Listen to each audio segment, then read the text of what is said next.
आज हम बात करेंगे जो कि बहुत ज़्यादा बच्चों के दिमाग में कंफ्यूजिंग वाला टॉपिक होता है। वो क्या है कि एनसीईआरटी की जो बुक है, ठीक है, हम उसे रीड कर रहे हैं। केमिस्ट्री को हम लगातार लाइन बाय लाइन रीड करते जा रहे हैं दीदी, लेकिन हमारे दिमाग में एक क्वेश्चन रहता है हमेशा से कि क्या इसका अभ्यास करें, क्या इसकी जो बैक एक्सरसाइज होती है वो इम्पोर्टेंट है या नहीं, या हम किसी और रेफरेंस बुक को प्रेफर करें। ये दिमाग में बहुत ज़्यादा क्वेश्चन रहता है, वो हम डिस्कस करेंगे। और एनसीईआरटी पढ़नी चाहिए या नहीं वो भी हम डिस्कस करेंगे। चलो देखते हैं। सबसे पहले जो बच्चों के दिमाग में क्वेश्चन आता है वो ये आता है कि जो अभ्यास है वो हमें कैसे करना चाहिए। मैं जो बताती हूँ, मेरा जो ओपिनियन है वो क्या है, जैसे कि ये है आपकी टेक्स्ट बुक, ये है आपकी बुक जो आप पढ़ते हो, ठीक है, आप पढ़ रहे हो। सबसे पहले जो मैं बताना चाहूंगी कि जो हमारा है वो कैसे पढ़ना है, आपको फोकस कैसे करना है। पेंसिल लोगे, कच्ची पेंसिल बोलते हैं जिसे, उसे लाइन बाय लाइन पढ़ते हुए चलोगे। मतलब पेंसिल रखी हुई है, चलाना नहीं है, पीछे से पकड़ सकते हो ऐसे कि रखी हुई है, इस तरीके से आप पढ़ते हुए जा रहे हो, जिससे जो आपका फोकस है वो नहीं हटेगा। फोकस कैसे नहीं हटेगा, जब आप इधर उधर नहीं देखोगे। मतलब क्या है मेरा कहने का, देखो जब आप लाइन बाय लाइन पढ़ते हुए चलोगे तो उससे क्या होगा कि यदि पेंसिल आपकी रुकी, इसका मतलब आप पढ़ना रोक दिया आपने। जब पढ़ना रुक गया तो क्या हुआ, फोकस ब्रेक हो गया। तो आप क्या सोचोगे कि फिर से पढ़ लेता हूँ, लेकिन आप यदि वैसे ही पढ़ते जा रहे हो, ठीक है, आप किसी और दुनिया में पहुंच गए हो सोचते और आपको पता भी नहीं चला, और आप क्या हो चुके हो, डिस्ट्रैक्ट हो चुके हो। तो फर्स्ट मेथड जो आपको अपनाना चाहिए, जो टॉपर्स अपनाते हैं, वो क्या है, line by line reading. First topic क्या है, line by line reading with the help of pencil. Pencil की मदद से लाइन बाय लाइन रीडिंग करोगे। क्लियर होगी बात। नेक्स्ट स्टेप क्या आता है कि अभ्यास कैसे करना है। सबसे पहले चैप्टर को पढ़ लो, फर्स्ट रीडिंग, सेकंड रीडिंग। मतलब आप क्या करोगे, जब लाइन बाय लाइन पढ़ते हुए चलोगे तो इंपॉर्टेंट पॉइंट्स को हाईलाइट करते हुए चलोगे। सेकंड रीडिंग में उन इंपॉर्टेंट पॉइंट्स को पढ़ लो, सिंपल। थर्ड रीडिंग यदि आप करना चाहो तो उनको सिर्फ एक बार देख लो कि ये टॉपिक है, ठीक है, ये डेफिनेशन होती है, ये टॉपिक है, ठीक है, ये डेफिनेशन होती है। इस तरीके से 5 मिनट लगते हैं मुश्किल से एक चैप्टर को रिवाइज करने में, यदि आपने अच्छे से वो टॉपिक पढ़ा है, मतलब अच्छे से आपने चैप्टर को पढ़ा है। मैक्सिमम टू मैक्सिमम यदि बात करें तो 10 मिनट से ज़्यादा नहीं लगते। 10 मिनट्स जो है मोर इनफ है, होती हैं। बात समझ आई। उसके बाद आप क्या करोगे कि बुकिश एक्सरसाइज होती है ना, bookish exercise very very very important होती है। और आपके एनसीईआरटी में एक और खूबसूरती होती है कि यदि आपका ये है 2 पेजेस, इनके बीच में इस तरीके से लिखा होता है, और बीच में क्या होते हैं, कुछ क्वेश्चंस दे रखे होते हैं, टॉपिक रिलेटेड जो क्वेश्चंस दे रखे होते हैं मेरे दोस्त, ये इंपॉर्टेंट हैं बहुत ज़्यादा। ये आपको मदद करते हैं ये बताने में कि आपने जो टॉपिक है वो कितने अच्छे से पढ़ा है। यदि आप इन क्वेश्चंस को छोड़ के चले जाओगे तो आधे से ज़्यादा पेपर आप छोड़ के जा रहे हो, आधे से ज़्यादा पेपर यही रह चुका है। यानी कि आपकी जो प्रिपरेशन है वो आधी है बिन प्रैक्टिस के। आप प्रैक्टिस में सबसे पहले क्या करोगे, इन क्वेश्चंस को टॉपिक बाय टॉपिक करते चल सकते हो, या फिर यदि आपका चैप्टर खत्म हो चुका है फर्स्ट रीडिंग सेकंड रीडिंग के बाद में आप इन क्वेश्चंस को टैकल करोगे। सारे के सारे क्वेश्चंस आपको करने हैं, एक भी नहीं छोड़ोगे। समझ आई बात। उसके बाद आप बैक एक्सरसाइज पे जाओगे, यानी कि ये तो टॉपिक बाय टॉपिक होंगे, उसमें मिक्स क्वेश्चंस होंगे। उसमें जो मिक्स क्वेश्चंस होंगे उसमें कुछ जो क्वेश्चंस हैं वो मिक्स होंगे। आप क्या करोगे, उन्हें एक एक करके निकालोगे, ठीक है, और आप क्या करोगे, फॉर्मूलाज देख लोगे पहले और एक एक करके निकालते हुए चलोगे। आसानी से निकलते हुए चले जाएंगे यदि आपने चैप्टर अच्छे से पढ़ा है तो। यदि अच्छे से नहीं पढ़ा, किसी में डाउट आएगा। यदि डाउट आ रहा है, मैं आपको इंपॉर्टेंट बात बता रही हूँ, ध्यान रखना, यदि डाउट आ रहा है तो उस क्वेश्चन पे मार्क लगा लो। अभी उस क्वेश्चन के पीछे मत पढ़ो, 1 बार निकालो, 2 बार निकालो, 3 बार निकालो, 3 बार से ज़्यादा मत निकालना। समझ आ रही बात।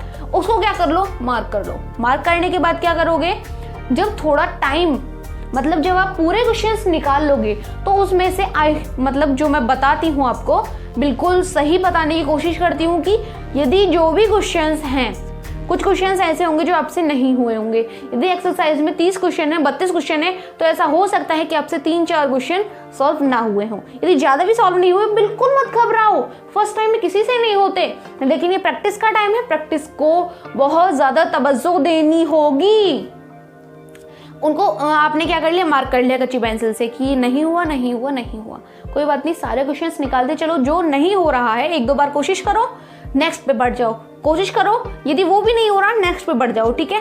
फिर उसके बाद क्या करोगे, जब सारे क्वेश्चंस आपसे हो जाएंगे, उसके बाद 3-4 क्वेश्चंस रह चुके हैं, आप उसके लिए फिर से जिस टॉपिक से रिलेटेड क्वेश्चन था उस टॉपिक पे जाओगे, जिस टॉपिक से रिलेटेड क्वेश्चन था उस टॉपिक पे जाओगे, पढ़ोगे उसे, फॉर्मूला देखोगे क्या चीज गलत कर रहे थे, फिर जो गलती कर रहे थे उसको अप्लाई करके देखो कि कहाँ गलती हो रही है, कौन सी कैलकुलेशन में गड़बड़ है, या फिर हमने वैल्यू गलत पुट कर दी है, या फिर फॉर्मूला गलत लगा दिया है, डेफिनेशन गलत याद थी, तो उसको देखो, चेक करो, ठीक है। यदि हो जाएगा 95% हो जाएगा, यदि नहीं होता है तो फिर आप गूगल की मदद ले सकते हो, गूगल पे सर्च करोगे मिल जाएगा क्वेश्चन, यूट्यूब पे सर्च करोगे मिल जाएगा क्वेश्चन।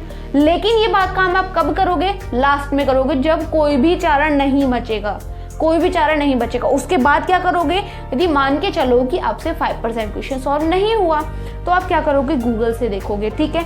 गूगल से देखने के बाद एक बार क्वेश्चन कर लिया, सेकेंड टाइम क्वेश्चन को मतलब देख लो कैसे किया, ठीक है। सेकेंड टाइम क्वेश्चन को खुद से करो बिना किसी गूगल की मदद के, यानी कि यदि जो कॉन्सेप्ट उसमें ये देखना है कि कहाँ मैं गलती कर रहा था, कहाँ मैं गलती कर रही थी, उस क्वेश्चन को मतलब उस गलती को सुधारते हुए नेक्स्ट टाइम वो गड़बड़ नहीं करोगे और उस क्वेश्चन को फिर से करने की कोशिश करोगे। पॉइंट समझ में आया, यानी कि एनसीईआरटी जो बैक एक्सरसाइज है वो कैसे करनी है, इंपॉर्टेंट जो बीच में क्वेश्चन दे रखे होते हैं वो कैसे करने हैं, पहले उन्हें करोगे, उसके बाद एनसीईआरटी की एक्सरसाइज पे आओगे। एक्सरसाइज का एक एक क्वेश्चन करते हुए चलोगे, जो क्वेश्चन नहीं होते उन्हें मार्क कर लोगे, उसके बाद जो क्वेश्चन जिस टॉपिक से रिलेटेड थे पीछे जाओगे, उनको रीड आउट करोगे, रीड आउट करने के बाद उसे सॉल्व करोगे। यदि सॉल्व नहीं हो पाते हैं तो नेट की हेल्प लोगे, नेट की हेल्प लोगे कब, सिर्फ लास्ट में, बीच में फोन नहीं छुओगे। यदि फोन छूते हो फोकस ब्रेक होगा, फोकस ब्रेक होगा तो फिर से टाइम लगाना पड़ेगा और आप टॉपर नहीं बन पाओगे और आप अपने माँ बाप का नाम रोशन नहीं कर पाओगे। तो मेरी मानना, ऐसे अप्लाई करके देखना और उसके बाद क्या करना है दीदी, अनसोल्व्ड आते हैं ना, अनसोल्व्ड आते हैं मार्केट में, कहीं भी मिल जाएंगे आपको, आपकी जो लोकल मार्केट होगी वहाँ पे आपको अनसोल्व्ड पेपर मिल जाएंगे। वहाँ से क्या करोगे, एक अनसोल्व्ड लोगे, मतलब हर एक सब्जेक्ट का लेना है, उससे डेली क्वेश्चंस लगाओगे। कैसे लगाना है क्वेश्चंस मैं बताती हूँ, जो बेस्ट तरीका है मेरे ओपिनियन से। जैसे आपने कोई टॉपिक पढ़ा, पूरा चैप्टर हो गया, एक्सरसाइज लगा ली, फिर पता चल जाता है कि ये क्वेश्चन उस एक्सरसाइज से, मतलब अनसोल्व्ड जो लोगे, अनसोल्व्ड में देखोगे कौन सा पेपर आप लगाना चाहो वो लगा लेना, प्रीवियस 10 ईयर्स के लेना, उससे ज़्यादा की ज़रूरत नहीं होती है। क्वेश्चन देखा, ओहो ऐसे होगा ये क्वेश्चन, ओके मार्क, ओहो ऐसे होगा ये क्वेश्चन, मार्क। मतलब जो जो क्वेश्चन उस चैप्टर से रिलेटेड हैं, जैसे आपने 3rd चैप्टर पढ़ा, 3rd चैप्टर से रिलेटेड जो भी क्वेश्चन आपको दिख रहे हैं मार्क कर लो, मार्क कर लो। फिर उसके बाद उन क्वेश्चन को करो, आपको पता चल जाएगा कि लास्ट ईयर्स में ऐसे क्वेश्चंस आए हैं और मैं कहाँ स्टैंड कर रहा हूँ, कहाँ स्टैंड कर रही हूँ, यानी कि कहाँ हम हैं। जहाँ पे गलती हो रही है शर्माना नहीं है, कॉपी पे लिख लो, ये पॉइंट मेरा वीक है, ये पॉइंट मुझे करना है, स्ट्रॉन्ग करना है, जो चीज़ वीक है वो स्ट्रॉन्ग करनी है, क्योंकि यदि आपको टॉपर बनना है तो ये करना ही पड़ेगा। एनसीईआरटी एक्सरसाइज करोगे, उसके बाद अनसोल्व्ड पेपर्स लगाओगे, ये मस्ट है यदि आप 100 स्कोर करना चाहते हो। और मुझे बताना कि किस और टॉपिक पे वीडियो चाहिए यदि आपके एग्जाम्स आ रहे हैं। कुछ बच्चों के एग्जाम थोड़े दिन बाद हैं, कुछ के फेब में हैं, कुछ के जैन में हैं, तो मुझे बता देना कि किस टॉपिक पे वीडियो चाहिए। हमें दीदी यहाँ पे प्रॉब्लम आ रही है, मैं उस टॉपिक पे वीडियो जरूर बनाऊंगी। हम मिलते हैं इसके बाद नेक्स्ट वीडियो में, तब तक के लिए जय हिंद, जय भारत, वंदे मातरम।